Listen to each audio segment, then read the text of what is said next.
अस्सलाम वालेकुम dear students. Anatomy and physiology का जो टॉपिक आज हम डिस्कस करेंगे वो है introduction to nervous system. General introduction to nervous system. Neuron और nerve cell is defined as structural and functional unit of nervous system. Nervous system का जो स्ट्रक्चरल और फंक्शनल यूनिट है वो न्यूरॉन है। ठीक है, ये जो न्यूरॉन, इसे नर्व सेल भी कहा जाता है न्यूरॉन को। ये बिल्कुल सिमिलर होता है, बिल्कुल दूसरे सेल्स की तरह होता है जो हमारे बॉडी में होते हैं। इसके अंदर न्यूक्लियस भी होता है और दूसरी ऑर्गेनेल्स भी होती हैं साइटोप्लाज्म के अंदर जो होती हैं, लेकिन ये कुछ हद तक दूसरों से डिफरेंट भी होता है। Neuron is similar to any other cell in the body having nucleus and all the organelles in cytoplasm. इसके जो डिफरेंसेस हैं बाकी दूसरे सेल्स से वो ये हैं, न्यूरॉन हैज़ ब्रांचेस, इसकी ब्रांचेस होती हैं, उसे एक्सॉन और डेंड्राइट्स कहा जाता है। और इसके अलावा इसके अंदर सेंट्रोसोम नहीं होता। ठीक है, सेल्स की डिवीजन नहीं होती। दूसरे सेल के अंदर सेंट्रोसोम होता है और जो सेल होता है वो डिवाइड होता है माइटोसिस और मियोसिस में, जो हमने पढ़ा हुआ था। तो इसके अंदर सेंट्रोसोम नहीं होता और सेल डिवाइड नहीं होते। ठीक है, उसके बाद इसकी क्लासिफिकेशन देखें तो इसमें मोटर न्यूरॉन्स हैं, सेंसरी न्यूरॉन हैं। मोटर न्यूरॉन को एफिरेंट न्यूरॉन भी कहा जाता है और ये क्या करते हैं, ये नर्व इम्पल्स के थ्रू मैसेज लेके जाते हैं हमारे ब्रेन से इफेक्टर ऑर्गन की तरफ। ये नर्व इम्पल्स के थ्रू मैसेज लेके जाते हैं हमारे ब्रेन से इफेक्टर ऑर्गन की तरफ।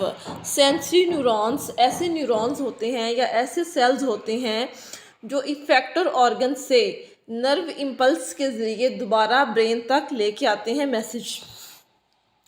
Efferent neurons of ANS bring nerve impulse back, nerve impulse को ये वापस लेके आते हैं to central nervous system, central nervous system की तरफ। फ्रॉम पेरीफेरी, पेरीफेरी कहते हैं इफेक्टर ऑर्गन को या वो ऑर्गन जहाँ पे नर्व इम्पल्स पहुंची थी। उसके बाद आता है न्यूरोग्लिया। न्यूरोग्लिया और ग्लिया इज स्पोर्टिंग सेल। ठीक है, ये स्पोर्टिंग सेल होते हैं, ये खुद पार्टिसिपेट नहीं करते बल्कि ये सपोर्ट करते हैं न्यूरॉन्स को। ठीक है, इस supporting cell of nervous system, ये नर्वस सिस्टम के स्पोर्टिंग सेल होते हैं। Neuroglia cells are non excitable, ये नॉन एक्साइटेबल होते हैं and do not transmit nerve impulse, और ये नर्व इम्पल्स को ट्रांसमिट नहीं करवाते। ठीक है, इसीलिए इसे नॉन न्यूरल सेल्स और ग्लाइयल सेल्स भी कहा जाता है, नॉन न्यूरल एंड ग्लाइयल सेल्स। इसके बाद इसे देखें,